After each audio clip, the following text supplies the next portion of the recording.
Assalamualaikum warahmatullahi wabarakatuh. Saya Nur Hidayati Harun. Saya akan bercerita tentang kortikosteroid.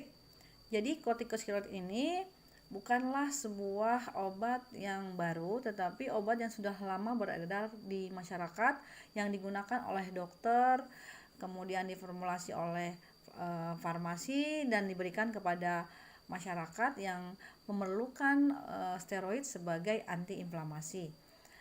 Pada umumnya, ya, steroid ini merupakan hormon endogen yang terdapat dalam tubuh, tapi kemudian oleh industri farmasi dibuat dalam bentuk sintetik yang memiliki efek analog yang sama. Nah, kortikosteroid ini dihasilkan oleh kelenjar adrenal yang memiliki dua struktur, yaitu bagian adrenal cortex dan adrenal medula. Nah, ini adalah nanti letak di mana hormon steroid endogen dihasilkan di dalam ginjal. Ya, nanti kita akan bahas bagaimana proses terjadinya biosintesis dari hormon adrenal. Kortikoid merupakan siklopentanoperhidropenantren yang kita kenal dengan steroid, terdiri dari 21 senyawa karbon yang disintesis dalam sel-sel kortikal adrenal dari kolesterol. Adrenal steroidogenesis terjadi di bawah pengaruh ACTH yang membuat lebih banyak kolesterol sehingga tersedia untuk dikonversi menjadi pregnenolon. Nah, pregnenolon dengan prekursornya adalah progesteron akan menyebabkan timbulnya atau dihasilkannya aldosteron, kortisol, dan deoksikortikosteron. Deoksikortikosteron ini merupakan mineral kortikoid yang dihasilkan melalui proses hidroksilasi, sedangkan kortisol, ya, glukokortikoid dihasilkan melalui hidroksilasi pada C17. Ya. Nah, untuk karbon steroid dengan jumlahnya 19 akan menghasilkan hormon testosteron yang merupakan sejenis hormon kelamin. Dan kemudian selain itu ada karbon 18 yang menghasilkan aktivitas estrogenik dengan proses aromatisasi untuk menghasilkan estrogen yang terjadi di dalam ovarium. Seperti yang saya ceritakan sebelumnya, bahwa adrenal memiliki lapisan, ya, lapisan luar dan lapisan dalam. Lapisan luar ini terdiri dari 3 zona tempat dihasilkannya hormon-hormon steroid. Zona glomerulosa memproduksi mineral kortikoid, zona vasculata memproduksi glukokortikoid, dan zona retikula memproduksi androgen. Nah, fungsi dan perannya dari mineral kortikoid dan glukokortikoid nanti akan kita bicarakan pada slide selanjutnya. Pada pagi hari, tubuh kita akan menghasilkan hidrokortisone sekitar 10-20 mg. Hal ini bermanfaat untuk proses-proses metabolisme, terutama metabolisme karbohidrat, protein, lipid, dan hubungannya dengan antiinflamasi. Dan tubuh kita juga menghasilkan aldosteron sekitar 0,125 mg setiap hari, berhubungan dengan sistem renin-angiotensin aldosteron. Nanti kita akan bahas pada slide selanjutnya. Kortikosteroid tidak terlepas dari respon terhadap stres. Stres ada 3 bentuk, yaitu stres fisik, yaitu berupa akibat perlukaan, baik berupa kecelakaan atau trauma, atau ketika seseorang mengalami operasi, maka itu adalah bentuk stres fisik. Sedangkan stres akibat psikologis, yaitu berupa stres yang menyebabkan timbulnya rasa amarah, emosional. Kemudian stres terhadap infeksi, yaitu akibat adanya gangguan dari mikroorganisme, baik berupa virus, kemudian bakteri, jamur, dan lain sebagainya. Ketika konsentrasi level stresnya meningkat, maka hipotalamus akan terstimulus untuk melepaskan CRF, corticotrophic releasing factor, yang akan menstimulasi adenohipofisis atau anterior pituitary untuk melepaskan ACTH, adenocorticotropic hormone, di mana nanti akan menstimulus adrenal untuk mengeluarkan kortisolnya. Nah, tadi seperti dikatakan bahwa dalam adrenal terdiri dari 3 lapisan ya, yang berhubungan dengan korteksnya, yaitu glomerulosa, fasciculata, reticularis, yang berhubungan tempat menghasilkan hormon-hormon dari steroid tersebut.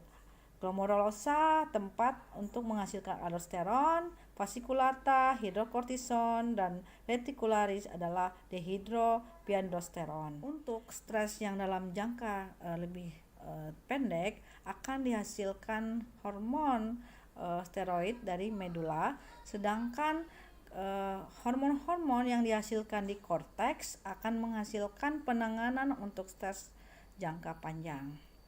Nah, kita mengetahui bahwa aldosteron ini merupakan sejenis mineral kortikosteroid yang berfungsi dalam pengaturan regulasi volume darah, tekanan darah, dan level natrium di dalam darah. Berbeda dengan glukokortikosteroid yang hubungannya dengan proses peningkatan kadar glukosa darah, terus kemudian berhubungan dengan pengaturan hormon seksual. Nah, bagaimanakah timbulnya sekresi aldosteron ini?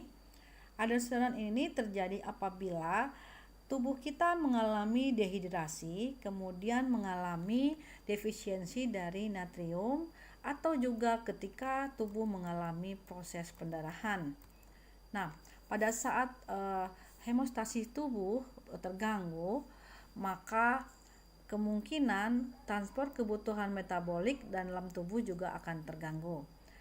Keadaan tersebut dapat menyebabkan juxtaglomerular yang terdapat pada ginjal melakukan pelepasan enzim renin. Tahap pelepasannya ini ada 3, yaitu pertama yaitu dengan stimulus saraf simpatis, di mana stimulus saraf simpatis ini menyebabkan pelepasan epinefrin pada beta 1 adrenoreseptor, sehingga renin akan lepas ke dalam darah dan kemudian dia akan memberikan stimulus untuk proses selanjutnya. Begitu juga apabila ketika berkurangnya natrium di dalam darah, maka transport natrium pada tubulus ginjal juga akan menyebabkan berkurang sehingga renin akan dilepaskan. Mineral kortikoid secara bentuk hormon dapat kita bagi. Untuk glukokortikoid itu ada hormon yang endogenos dan ada hormon eksogenos. Nah, hormon endogenos kita sudah ceritakan bahwa glukokortikoid itu dapat berupa kortisol ya. Sedangkan untuk yang sintetik eksogenosnya berupa prednisolon, metilprednisolon, betametason, dexamethasone, triamcinolone, meskipun nanti ada beberapa turunan-turunannya. Nah, target sel yang eksogenous dan endogenous ini berhubungan dengan sel ya, mentargetkan dalam hubungannya dengan sel, di mana sel itu akan membutuhkan karbohidrat, protein, lemak, sehingga ketika diberikan atau distimulus dengan kortisol eksogenous dan endogenous akan menyebabkan penghambatan beberapa hal, sehingga terjadilah respon dari steroid. Nah, respon ini dapat berupa terutama hubungannya dengan glukokortikoid. Efeknya adalah terjadinya penurunan inflamasi dalam tubuh. Nah, inflamasi dalam tubuh diartikan sebagai anti radang. Jadi dia menghambat terjadinya inflamasi. Kemudian terjadinya penurunan respon imunologik ketika terjadi reaksi imun atau daya tangkis, maka steroid ini akan berfungsi menghambat reaksi dari imunologik, sehingga imunnya tidak terlalu bereaksi dengan tinggi. Nah, itu disebut dengan imunosupresa. Kemudian berhubungan dengan peningkatan penyimpanan glikogen di dalam hati, di mana kita tahu bahwa glukokortikoid ini menghasilkan efek terhadap metabolisme karbohidrat, di mana akan jadi peningkatan gluconeogenesis, ya, menjadi meningkat. Nah, ketika gluconeogenesis meningkat, tetapi karena penggunaan daripada steroid ini dapat menghambat penyerapan glukosa dan pemanfaatan oleh sel-sel perifer, sehingga lebih banyak glukosanya disimpan dalam bentuk glikogen di dalam hati. Nah, kemudian penggunaan daripada glukosa juga akan menurun. Dan hal yang lagi berhubungan dengan efeknya terhadap protein. Apa itu efeknya terhadap protein? Steroid ini akan menyebabkan terjadinya katabolisasi dari protein, di mana ketika terjadi katabolisasi protein akan menyebabkan terhalangnya atau pemecahan protein menjadi bentuk-bentuk asam amino, sehingga terjadi pelepasan asam amino yang cukup banyak dari terutama dari otot, ya. Nah, akibatnya ini maka menyebabkan katabolisme tulang juga akan meningkat, sehingga ketika penggunaan steroid ini maka menyebabkan timbulnya kecenderungan osteoporosis. Nah, selain itu, glukokortikosteroid ini juga akan menyebabkan peningkatan gastrik dan pepsin. Nah, berbeda dengan mineral kortikosteroid, ya, dengan hormon endogennya adalah aldosteron, ya. Nah, ketika penggunaan obat-obat mineral kortikosteroid maka akan menyebabkan peningkatan reabsorpsi dari natrium, seperti kita jelaskan sebelumnya hubungannya dengan regulasi aldosteron pada sistem renin-angiotensin, ya. Dan kemudian akibat kedua pelepasan reabsorpsi dan excretion ini maka menyebabkan timbulnya retensi dari natrium dan H2O, kemudian akan menyebabkan hipokalemia, hipertensi, dan kelemahan pada otot. Nah, perlu diketahui juga penggunaan kemungkinan akan muncul akibat penggunaan efek-efek samping yang timbul dari steroid ini akan menyebabkan diabetes, kemudian muscle wasting, ya, suppression growth, penghambatan pertumbuhan pada anak, osteoporosis, dan psikosis. Efek populer dari steroid adalah efek antiinflamasi. Bagaimana proses terjadinya efek antiinflamasi ini? Apabila terjadi stres fisik, yaitu berupa perlukaan atau trauma pada area tertentu, maka akan timbul reaksi aspesifik, yaitu reaksi peradangan dan fagositosis, di mana ketika terjadi luka maka menyebabkan terbukanya pintu masuknya kuman yang menimbulkan suatu reaksi peradangan dan pembekakan. Biasanya dapat berupa nyeri dan kemerah-merahan. Nah, ketika terjadi hal tersebut maka secara tidak langsung makrofag dan monosit akan dimobilisasi yang hubungannya dengan white blood serum, ya, yang akan menuju ke area perlukaan tersebut. Juga akan dilepaskannya inflammatory cytokine, yaitu suatu bentuk dari sitokin proradang, yaitu interleukin 1 dan TNF alfa, yang merupakan bentuk merespon adanya stres fisik tersebut. Nah,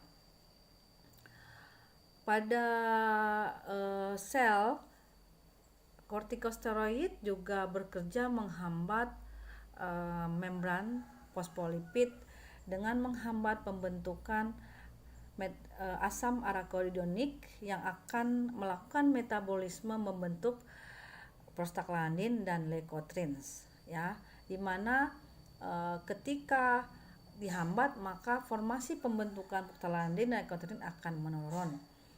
Nah, kita juga melihat bahwa kortikosteroid juga melakukan fungsinya pada penghambatan lisosomal.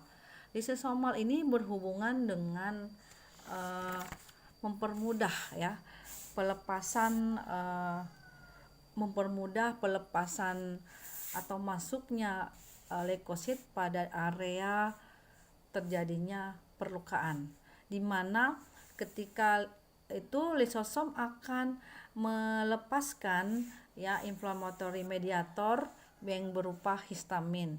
Nah, histamin ini menimbulkan dilatasi pembuluh setempat sehingga meningkatkan permeabilitas pada dindingnya, sehingga masuknya sel darah putih ke lokasi itu lebih mudah melakukan kerjanya dalam melakukan pembunuhan terhadap infeksi atau penyebab infeksi. Nah, di sini kortikosteroid akan menghambat sehingga tidak timbul reaksi dari histamin tersebut.